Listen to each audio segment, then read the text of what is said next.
अगर आपको अपने बर्ड्स जो आप रखना चाह रहे हैं ब्रीडिंग पर्पस के लिए, सेल पर्पस के लिए, बाइंग पर्पस के लिए, या फिर आप किसी शौक के लिए रखना चाह रहे हैं, तो आपको उसके बिहेवियर से आगाह होना कितना ज़्यादा ज़रूरी है। माने रही मेरे देश व प्रदेश से देखने वाले तमाम तर बहन भाइयों को अस्सलाम वालेकुम। आप देख रहे हैं छोटा चिड़ियाघर। एक बार फिर से आपको खुशामदीद कहता हूँ। उम्मीद करता हूँ कि आप सब खैरियत से होंगे और अल्हम्दुलिल्लाह मैं भी खैरियत से हूँ।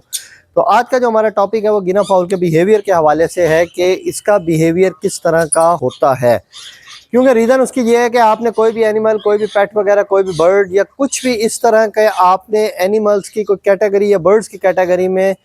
कोई इस तरह के पेट्स रखने हैं जिससे आपने ब्रीड लेनी हो, तो उसके बिहेवियर से आपको आगाह होना कितना ज़्यादा ज़रूरी है। तो इस टॉपिक को आज मैं कोशिश करूँगा मुकम्मल तौर पर एलेबोरेट कर आपके साथ ये वीडियो शेयर करूं। और अगर मेरी कोई बात रह जाए तो आप कमेंट सेक्शन में मेरे से पूछ सकते हैं, तो इंशाल्लाह मैं कोशिश करूंगा उसका भी मुकम्मल तौर पर आपको मैं प्रॉपर एक जवाब दे सकूं। पॉइंट नंबर 1 पर अगर बात की जाए तो ये एक समाजी परिंदा है और ये ज़्यादातर झुंड में रहना पसंद करता है। अब झुंड में रहने की इसकी रीज़न क्या है? झुंड में रहने की इसकी रीज़न सिर्फ और सिर्फ ये है कि इसको जिस टाइम कोई ख़तरा लाहक होता है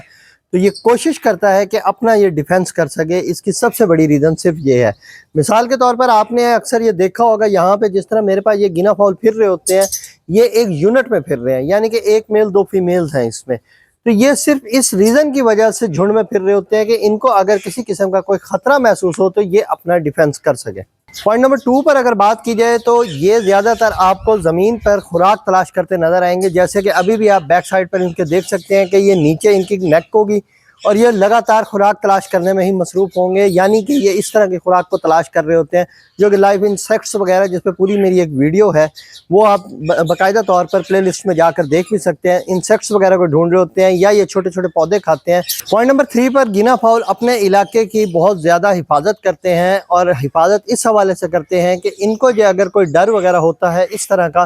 कि अगर हमारे इलाके में कोई परिंदा या जानवर इस तरह का आ गया जो इनको डिस्टर्बेंस वगैरह पैदा करेगा, इनके बिहेवियर में ये बात बहुत ज़्यादा शामिल है कि ये झुंड की सूरत में इकट्ठे होकर उसको अपने इलाके से भगा देते हैं। नंबर 4 पर गिना फाउल जो है अपनी चाल में बहुत ज़्यादा मशहूर होता है और ये तेज़ दौड़ सकते हैं। मिसाल के तौर पर अगर इनको कोई डर हो कि कोई इनके ऊपर जानवर जो है, शिकारी या कोई जानवर वगैरह इन पर हमला कर सकता है, तो इनकी एक नेचर है कि ये दौड़ते हुए कम जो ऊंचाई होती है उस पर उड़कर ये अपना डिफेंस करते हैं, बैठ जाते हैं एक ही साइड पर, या तो झुंड की सूरत में उसको डिफेंस करते हुए वहाँ से निकाल देते हैं। मोस्टली ये उस टाइम पर होता है जिस टाइम पे कोई इस तरह का बड़ा जानवर आ जाता है जो इन पर अटैक करे, इनको नुकसान पहुंचाना चाहे, तो ये दौड़ते हुए अपनी चाल का फ़ायदा उठाते हुए ये एक उड़ान भरकर कम ऊंचाई वाली जगह पर जाकर अपने आप को महफूज कर लेते हैं। पॉइंट नंबर 5 पर जो गिना फाउल की एक नेचर है वो ये है कि इसने जिस टाइम पर रेस्ट करना होता है तो ये फिर ऐसी जगह तलाश करते हैं रात के टाइम जहाँ पर ये सुकून से रेस्ट कर सकें। मिसाल के तौर पर अगर आपने कभी कोई देहात में देखा हो या कोई इस तरह के सवाना वगैरह इलाकों में देखा हो, तो ये दरख्तों के चोटियों पर जाकर रेस्ट करते हैं। नंबर 6 पर अब अगर इनकी लेइंग की बात की जाए, अंडे देने की बात की जाए, तो ये महफूज जगहों पर अंडे देती हैं,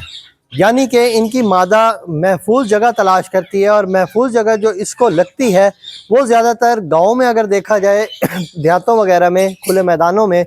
तो दरख्त इनके लिए बहुत ज़्यादा महफूज जगह होती है जहाँ पे ये अपना खुद की नेस्टिंग वगैरह कर और वहाँ पे ये अंडे देती हैं। या फिर कोई झाड़ियाँ वगैरह इस तरह की महफूज जगह जहाँ पे लोगों का आना जाना बहुत कम हो और इसको ये श्योर हो कि यहाँ पे आना जाना कम है और मैं अपने अंडों की हिफाजत कर सकती हूँ, तो ये झाड़ियों वगैरह में जाकर अंडे देती हैं। ये भी इसके बिहेवियर में शामिल है। पॉइंट नंबर 7 पर अगर बात की जाए तो इनका जो कम्युनिकेशन का सिलसिला है, आपस में इनके बातचीत करने का सिलसिला मुख्तलिफ है। ये मुख्तलिफ तरीक़ों से गिना फाउल आपस में झुंड में रहते हुए मुख्तलिफ तरीक़ों से बात करते हैं। मिसाल के तौर पर अगर इनको कोई ख़तरा महसूस होता है किसी जगह पर, जिस तरह ये झुंड में फिर रहे होते हैं, तो ये जब कम्युनिकेशन का इनका सिलसिला होता है वो इनका कम्युनिकेशन का सिलसिला इस तरह का होता है कि ये ज़ोर ज़ोर का बोलना शुरू कर देते हैं और ये आपस में एक दूसरे को समझा देते हैं कि इस साइड पे इस तरह से हमें ये ख़तरा लाक हो सकता है, लिहाजा अपना अपना डिफेंस किया जाए। तो फिर ये मिलजुल कर अपना डिफेंस कर रहे होते हैं। पॉइंट नंबर 8 पर अगर हम बात करेंगे तो हम वो बात करेंगे समाजी दर्जाबंदी की, यानी कि अगर ये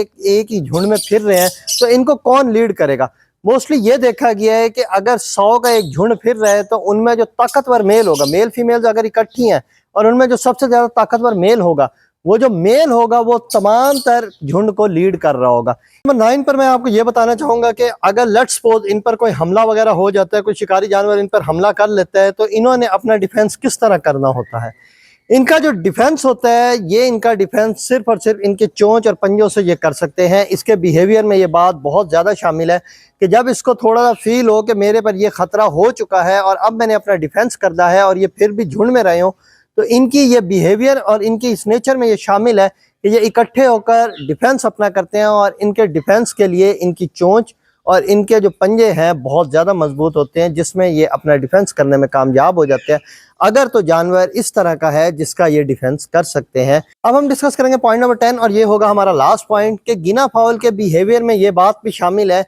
कि जिस वक्त पर और मखसूस जगह पर आपने इसको खुराक मुहैया करनी होती है, अगर वो वहाँ पे आप कर देते हैं तो इसके बिहेवियर में ये बात बहुत अच्छे से शामिल है कि ये उस वक्त और उस मखसूस जगह पर अपने वक्त पर पहुँच जाता है, अपने झुंड समेत ही उधर उस जगह पर पहुंचेगा जहां पर आपने इसकी खुराक का इंतजाम किया होगा और प्रॉपर ही वक्त पर पहुंचेगा। तो ये इसके बिहेवियर में सबसे अच्छी बात है। लुबे लुबाब मैं ये कहना चाहूँगा कि कोई भी आपने इस तरह का पेट एनिमल या गिना फाउल वगैरह की कैटेगरी में बर्ड वगैरह की आप कोई कैटेगरी ले लेते हैं, अगर आपने अपने पास रखने हैं तो उसके बिहेवियर से आगाही कितनी ज़्यादा ज़रूरी है ये आपको इस टॉपिक में इस वीडियो में पता लग चुका होगा। अगर आपको अपने बर्ड्स जो आप रखना चाह रहे हैं ब्रीडिंग पर्पस के लिए, सेल पर्पस के लिए, बाइंग पर्पस के लिए या फिर आप किसी शौक के लिए रखना चाह रहे हैं, तो आपको उसके बिहेवियर से आगाह होना कितना ज़्यादा ज़रूरी है। उम्मीद करता हूं कि आज का टॉपिक आपको पसंद आया होगा। अगर पसंद आया तो लाइक करें, सब्सक्राइब करें, शेयर करें। फिर मिलेंगे कल एक नेक्स्ट वीडियो के साथ, इंफॉर्मेटिव वीडियो के साथ। Thank you very much. अल्लाह हाफिज़।